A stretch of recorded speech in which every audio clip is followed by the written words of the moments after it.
ಗುಬ್ಬಚ್ಚಿಗೂಡಲ್ಲಿ ಬಚ್ಚಿಟ್ಟ ಪ್ರೀತಿಗೆ ಸುಂದರ ರೂಪ ತಂದೆವಿ.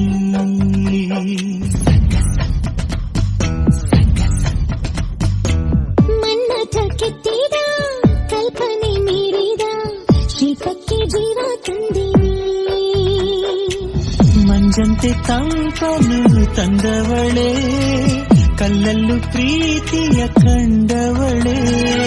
ನಿಂಚನ್ನೆ ನಾಚಿಸು ನನ್ನವನೇ, ಮುತ್ತಿನ ಮಳೆಯ ಸುರಿದವನೇ. ರಮಿಸಿ ರಂಜಿಸಿ ಬಾಳೋಣ. ಹೇ ಕದ್ದು ಕದ್ದು